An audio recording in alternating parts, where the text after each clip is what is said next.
Week 33, started with ELA. We are at the Christopher Street stop of the 1 train, so if things get loud, apologies.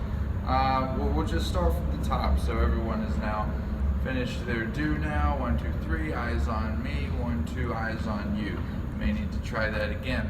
And now let's go over the reading quiz. So let's trade with the partner and be ready to grade. Everyone should be traded and grading. Ready to grade in 5, ready to grade in 4, ready to grade in 3, ready to grade in 2, ready to grade in 1. So number 1, what was Anna Marie told about the death of her older sister Liz? We boom boom clap, and the answer is C.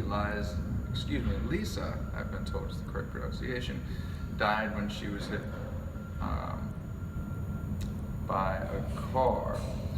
And number 2, why did the Germans come to the Johansson's apartment?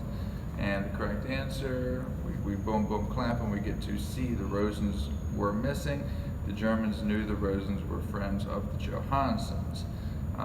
So it becomes difficult to be friends with people who are Jewish when you live in a Nazi-occupied zone.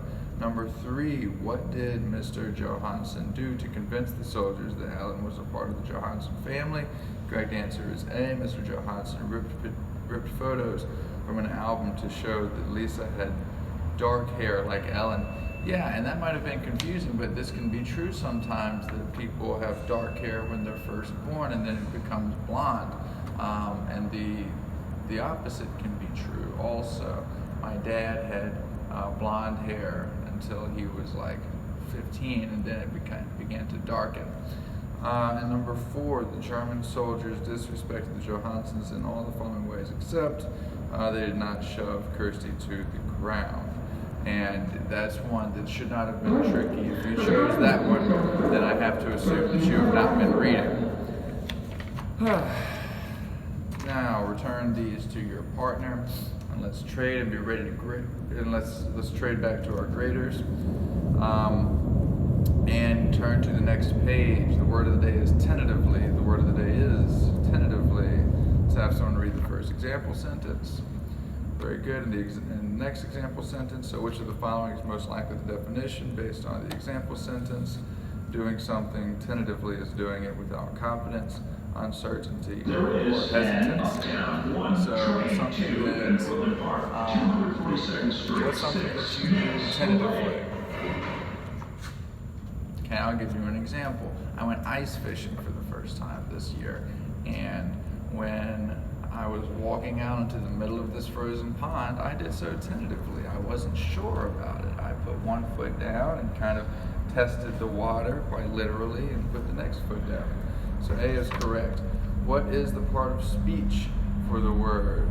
It is an adverb, and we don't get a lot of those.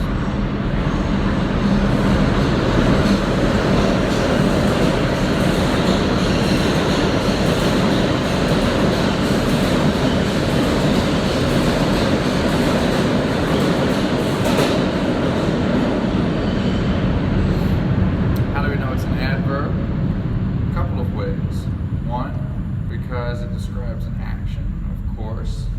Anytime that there's a word that describes doing something, like I was walking onto the ice tentatively, then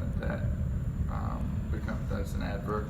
And then also, what is it about the word's construction that we can look at as a hint?